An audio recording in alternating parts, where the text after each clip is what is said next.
But let's go to Christchurch now, where a resident says damage to his home has been worsened by the insurer's ineptitude since the earthquakes. Architect Bob Burnett is part of a class action group yet to resolve their claims with insurer Southern Response. The group argues Southern Response systematically underestimated relevant costs and the scope of work required on their homes.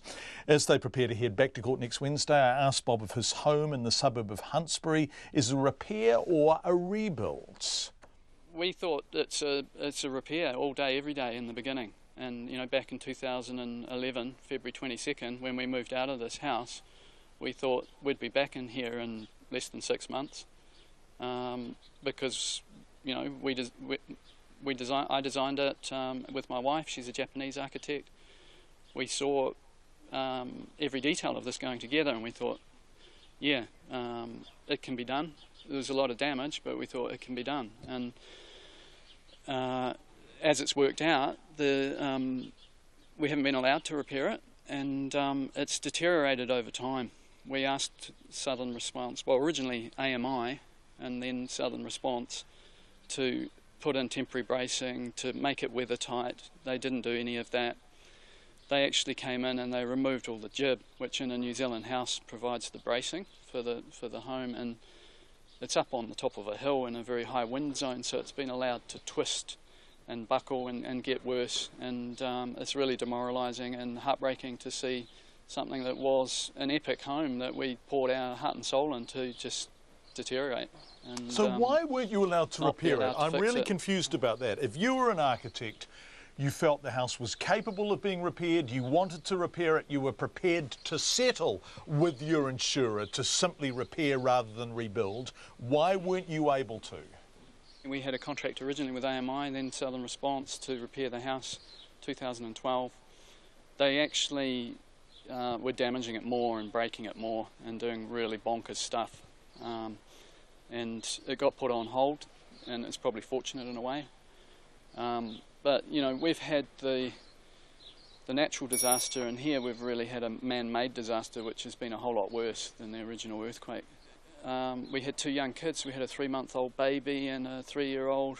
We had to go and live in substandard rentals because we had 2 dogs, and we saw firsthand how going from a warm, healthy, energy-efficient home, near new home, into an old, damp rental in St Albans affected the health of our kids.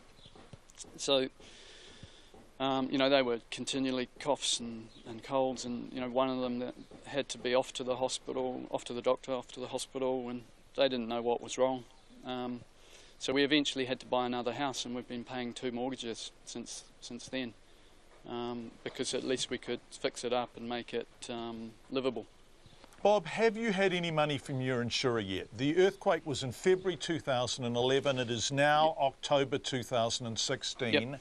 How much money have you been paid out on a home you have been unable to live in for that entire time? We haven't been paid anything by the insurer. We were paid $115,000 by EQC, and Southern Response took that money. They told us we had to pay that money to them before they started repairing our house. So you've had no money whatsoever? The money you got from EQC, Southern Response took. You are now paying a mortgage on 2 homes. You are not allowed to live in your first home, and you have had no insurance money for it. That's correct. Yeah, it's been very, very difficult, and I'm hoping that the group action is going to actually highlight the issues and help see something change. I'm sure people around the country probably are sick of hearing about earthquake stories, but it's still going on, and 6 years later, 5.5, 6 years later, and it's not good enough. And I really think that for the sake of the rest of the country, people in Wellington or wherever, they're probably feeling a little bit guilty, thinking it should have been us. But if there is a big earthquake tomorrow in Wellington, we don't want them to have to go through the same things that we're going through right now and have been going through for the last 6 years. There's got to be some good come out of this. I think you know, the old famous quote, Einstein once said that doing the same thing over and over again and expecting a different result is the definition of insanity.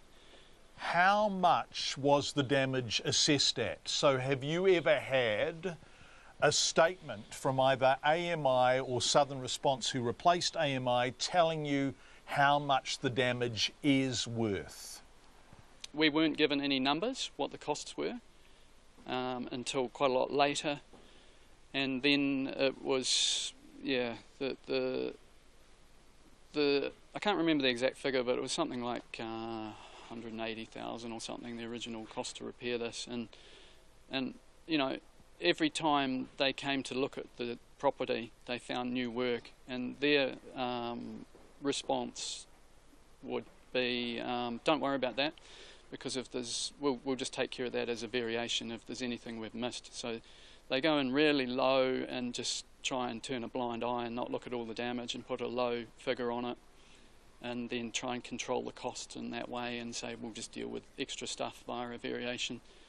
They're now offering something like 500,000 almost, and they've probably spent quite a lot of money through their inept, botched repairs.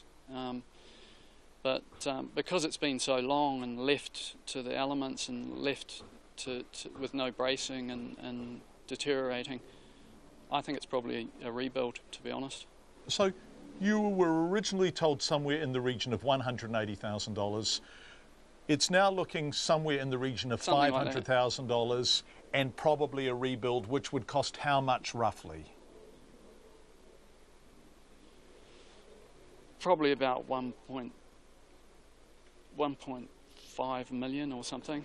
So you've gone from 180,000 to $1.5 million on the same house. How is that even possible? It's because they've actually damaged it more than it was damaged in the earthquakes. They've drilled holes in the floor and they've hit one of the underfloor heating pipes. Their solution to that was to pump silicon in where the water was coming out of the floor. And I don't know what they were thinking, whether they were thinking that we would move back into our near new home and not want to use our expensive central heating system, but we don't know if that's ever going to work anymore. Yeah, so there's a bunch of stuff that they've done which has been just inexplicable, and yeah, so it's crazy stuff.